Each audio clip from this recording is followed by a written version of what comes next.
Welcome back to the deep dive. I hope you're comfortable wherever you are, because today we are doing something a little bit, well, a little bit different than usual. We certainly are. Normally we're looking at, tech articles or history books, but today we're doing a bit of time traveling. Yeah, exactly. We're heading to very specific coordinates. Yeah.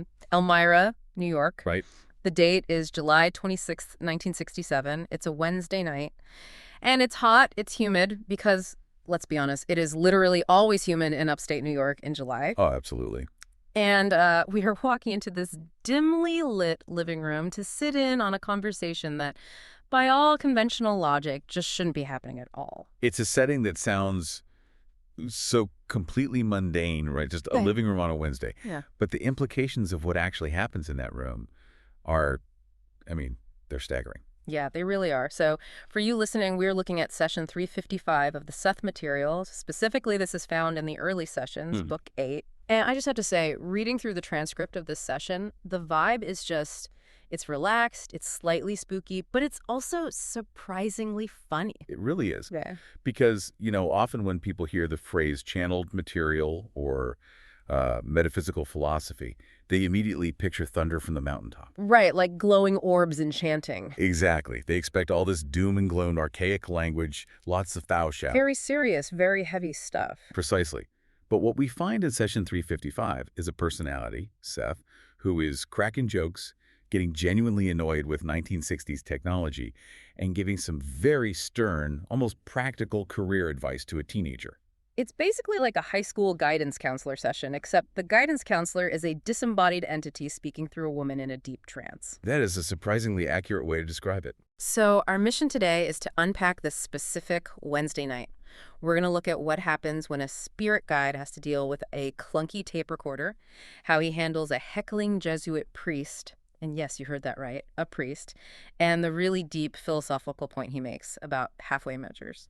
And that concept of halfway measures, that's really the anchor of this entire session. It's a lesson on integrity that applies whether you are trying to be a medium, an artist, or just, trying to live a meaningful life. Before we light the candles and start the seance, we need to make sure we give credit where credit is due. Absolutely. So the source material for this deep dive is the Seth material, which is published by the New Awareness Network. Right. For anyone listening who finds this fascinating, and you definitely will, you need to go straight to the source. We are just the tour guides here. The real territory is in the books themselves. And where can they find those? You can find them at sethcenter.com/early sessions. We highly encourage you to support the publisher, buy the books, and do your own deep dive into this stuff. Perfect. And just a quick bit of housekeeping so we're all clear. This deep dive will be distributed free of charge on all major platforms for educational purposes. We aren't selling you a mantra or a crystal ball today. We're just exploring a really fascinating piece of history and consciousness. Shall we get into the room then? Let's do it. So let's set the stage with the cast of characters. We have Ruburt, who is also known as Jane Roberts, the medium. We have Joseph, her husband Rob, who is furiously writing everything down in shorthand because, obviously, they didn't have voice-to-text in 1967.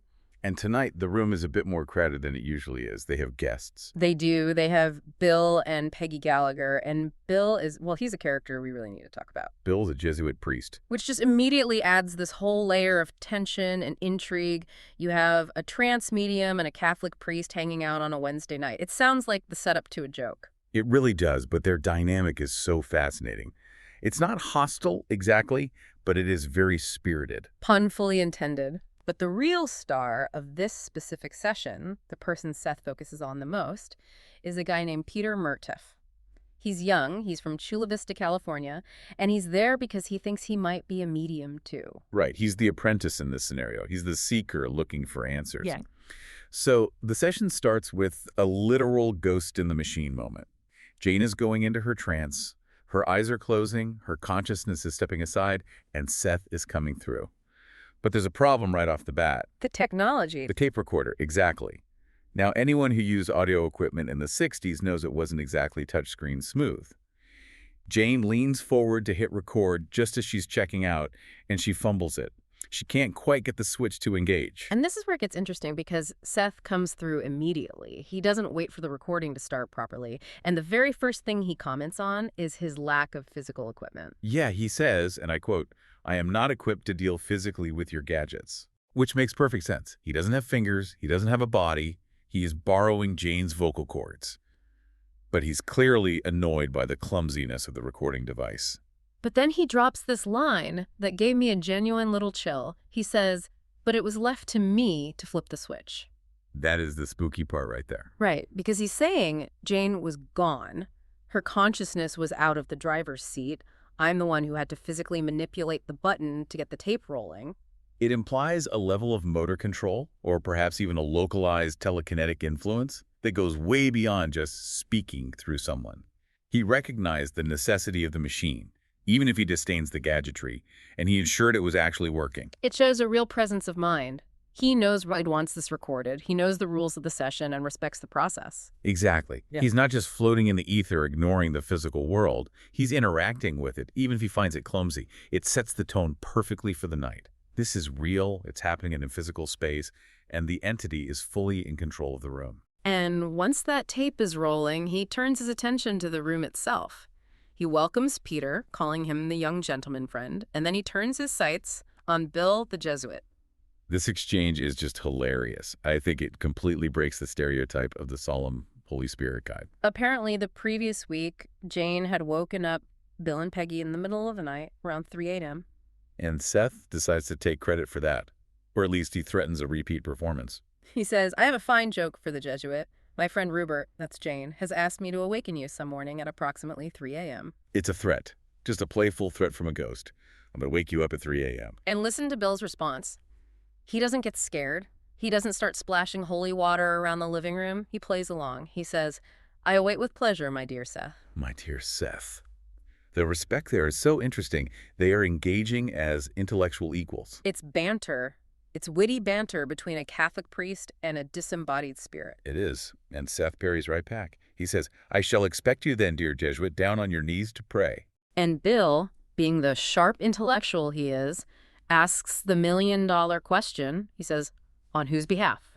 Yours or mine?" Checkmate. And Seth delivers the knockout punch. He just says, "Yours or mine?" He leaves it completely ambiguous. It's so cheeky. It is. It completely destroys the stereotype. Seth is teasing him. He's essentially saying, "I'm going to wake you up in the middle of the night, and you better be praying, buddy." But underneath the humor, there really is a lot of affection. Seth refers to Peggy as our cat lover. He calls Bill our Jesuit. There is a sense of community in this living room. This isn't a terrifying, dramatic seance. It's a gathering of friends, one of whom just happens to not have a body of his own. It's like a dinner party where the guest of honor is invisible. But let's pivot to the main course of this session. The young guy, Peter. Peter Murtough, the apprentice. Peter has been trying to channel on his own time. He believes he has made contact with an entity named Ferd. Which, let's be honest, is a rather unfortunate name for a spirit guide. It really is. It's not White Eagle or Silver Birch or Ramtha. It's just Ferd. And Peter is worried. He's asking the question everyone asks when they start exploring intuition or creativity. Am I making this up? Is Ferd just a voice in my head? Am I crazy? This is the classic threshold of the mystical experience. The doubt.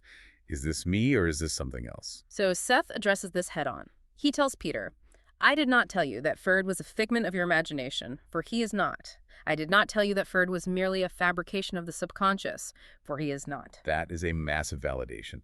Imagine being a teenager in 1967, surrounded by a highly skeptical culture, and this powerful entity confirms your reality. You are not crazy. Ferd is real. And there is a very big but here. Seth admits the connection is terrible. He says the reception is just bad. And his explanation for why the reception is bad is fascinating technical data about how that afterlife actually operates. Break that down for us. Why can't Peter hear Ferd clearly if Ferd is a real, distinct entity? It's a two-sided problem. Seth breaks it down almost like a radio engineer explaining a weak signal. First, you have Peter. He's young. His psychic muscles, so to speak, are totally undeveloped. He's like a kid trying to lift a 100-pound weight. He doesn't know how to tune the dial yet. That makes sense. But second, and this is the really interesting part, you have Ferd. Seth explains that Ferd is in a transition period.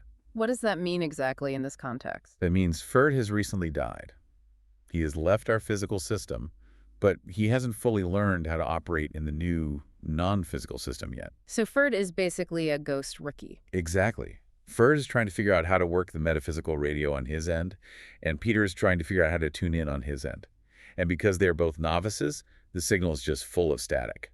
Seth says, in this respect, you and Ferd are both involved in a mutual learning process. Which is quite beautiful, really. It's not a grand master teaching a lowly student. It's two confused souls trying to build a bridge across dimensions. It completely humanizes the dead. Just because you die doesn't mean you suddenly know everything. You still have to learn. But this leads to the most serious part of the night. Seth stops joking around. The atmosphere in the room visibly changes. He looks well, Jane looks at Peter, and he drops this absolute hammer of advice. Halfway measures are worse than none. Halfway measures are worse than none. That is such a heavy statement. It is the core philosophical takeaway of this entire session.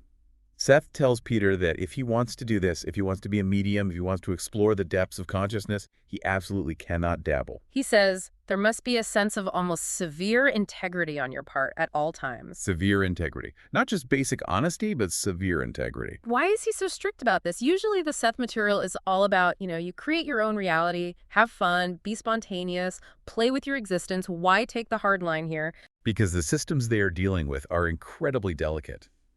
Seth explains that the personality who uses halfway measures is constantly existing in a state of stress and confusion. So if you only kind of believe or you only kind of try to develop these skills, you're actually hurting yourself. Exactly.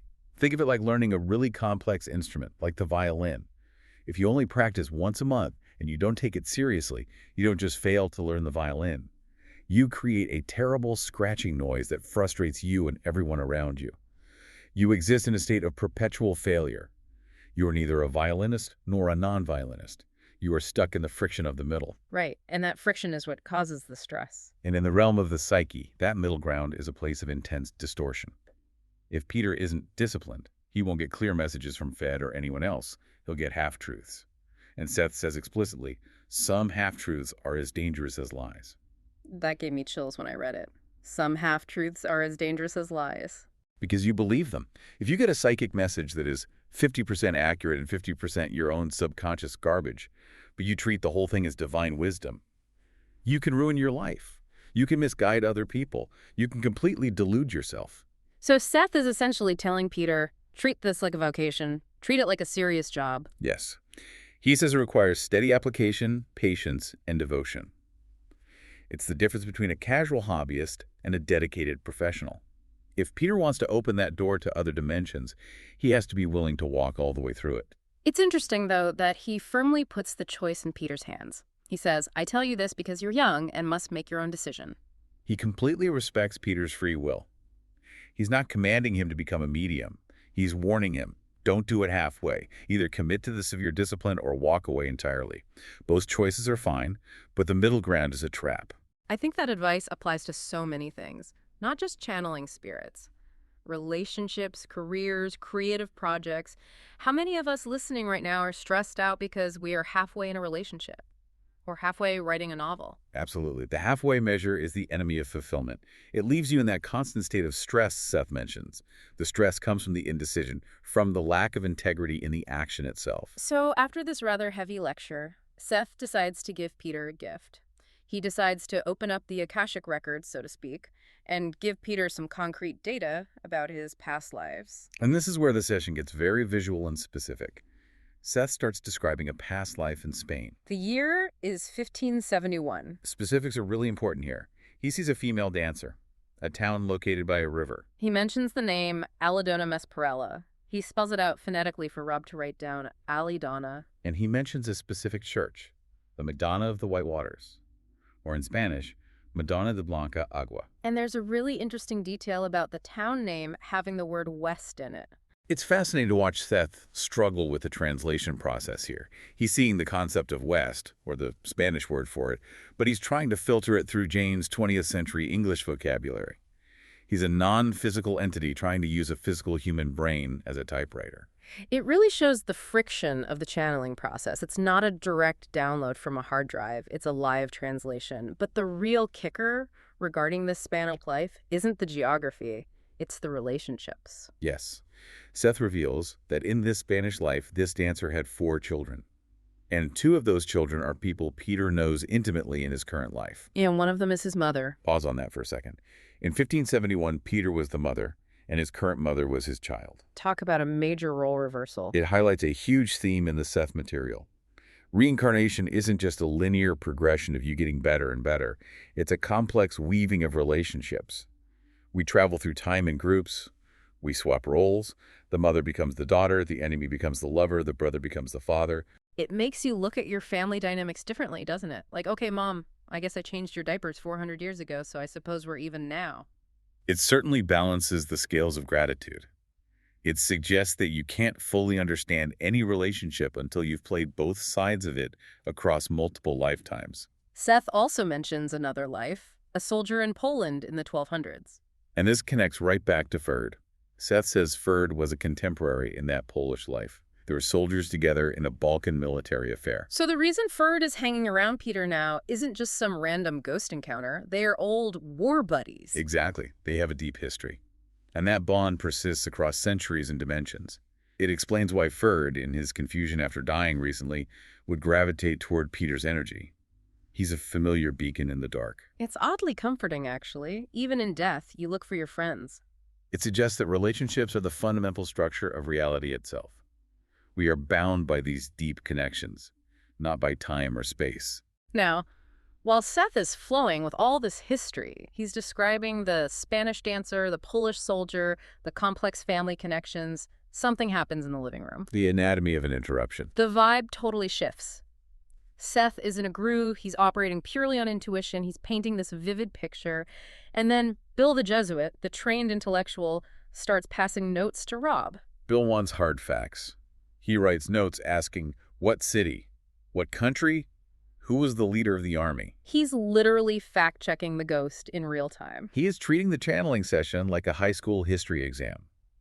He wants empirical data to prove the validity of the metaphysical statements. He wants to pin the butterfly to the board. And how does Seth take this? Not well at all. Seth snaps back. He says interruptions can break up the general overall impressions. You can feel the irritation bleeding through the transcript. Jane, the medium, actually feels this physically. Later in the session, when she comes out of trance, she explains that she was on the verge of a projection. What does that mean in this specific context? It means her consciousness was about to fully leave her physical body and travel to the location Seth was describing. She was following the energetic thread back to 1571. She was about to see the Spanish town, smell the river, feel the cobblestones. She was moving into a deep, visual, profoundly intuitive state. Like remote viewing across time. Exactly. She was floating out. But when Bill asked what city, it forced her logical, analytical brain to kick back in. She had to search for a specific label, a word, a proper noun. And that logical demand violently snapped her back into her physical body. It popped the bubble. It's like when you're in the middle of a really vivid dream and someone shakes you and asks what time it is, the dream just vanishes. It popped the bubble completely. The projection flew away and she lost the visual. It really perfectly illustrates the conflict between the two modes of thinking. You have the intuitive flow, which is dreamy and visual and holistic, and you have the intellectual analysis, which is sharp, specific, and demanding. And you just can't really do both at the exact same time. No, you can't. It's like the Heisenberg uncertainty principle applied to mediumship. The act of measuring the thing disturbs the thing. If you interrupt the intuitive flow with analytical demands, you kill the flow entirely. And Seth actually psychoanalyzes Bill right there in front of everyone. He says these questions were the result of subconscious aggression.